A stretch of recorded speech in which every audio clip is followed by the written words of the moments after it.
За време на 6-месечниот престој во Македонија, во Скопје, каде живеевте ви? Живео sam u kvartu, možda ne mogu setiti tačno zove kvart, ali tu je bio restoran Idadija. Tu se sve odigravalo. U tom restoranu Idadija posle smo se mi sastajali i tu su se sve... Tamo se sreќававте со кого? Da, tu su bile neke ambasade okolo, možda je vama to poznato. To je stari jedan restoran, jako poznat restoran tamo. Tu smo se mi sastajali.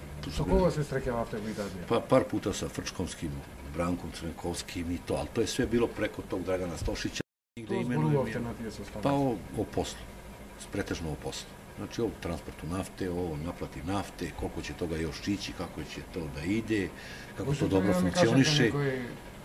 Пошто сте учествувале на тие состаноци, некој е интересна случка или некој интересен разговор со нели функционирива македонски вас тогаш како што велите младо момче од 21 години.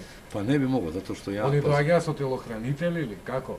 Pa verovatno su to telohranitelji, nisu predstavljati, to su ljudi koji neutralno sede za svojim stolom, ja nisam prilazio nikom uzimao ličnu kartu da im ko je šta je, niti me to tada zanimalo. Ja sam imao garanciju od ovih mojih ljudi da je to sve okej on. Međutim, ja nisam čovjek alkoholičar, nisam nikad kocko, nikad pio u životu, nisam se drogirao, nisam nešto, sada kad čovjek da sam ja živeo, išao, trčao ovo ono, možda su oni sastajali još negde nešto, ali vidim da kad god se sastanu, oni imaju neke svoje priče. Ali su se negde viđali na drugim mestima, radili nešto drugo, ja u to ne ulazim, uglavnom ja sam poslovno sarađivo i... Kakve bea нивните приказни? Dosta onako privatni, opušteni razgovori. Možete da ni otkrijete barem jedan mal del od ta? Ne bi, znam da je jednom bila jedna priča da Frčkovski je trebao da ide u posetu u jednom klubu, noćnom klubu u Rodini. U Bugarskoj, to je jedan hotel, zvao se Rodina, to je bilo na 12. spratu. Taj se klub obično zatvarao tada kad se take organizacije prave. I znam da jedan moj prijatelj je sada u Grčkoj jednom prilikom pomenuo da se odvoji separira Frčkovskog i za njegovu ekipu i da to ne izađe u javnost.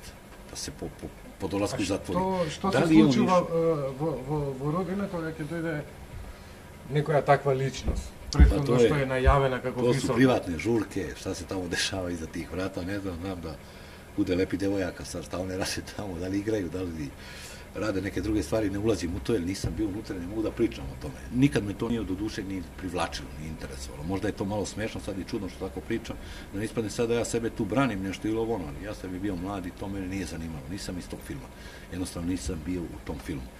A i možda mi nisu dozvoljavali da uđem u ceo sistem, da vidim sve jer sam jako mlad. Sad, zašto su oni procenili da ne treba da ulazim, da ovo, da ono, ne znam. Znam da je, eto, to su neke priče koje su se prepričavale, možda uzalud gubimo vreme da pričamo o tome, ali neka narod proceni da li je to moguće da tako neko radi ili ne. Dobro.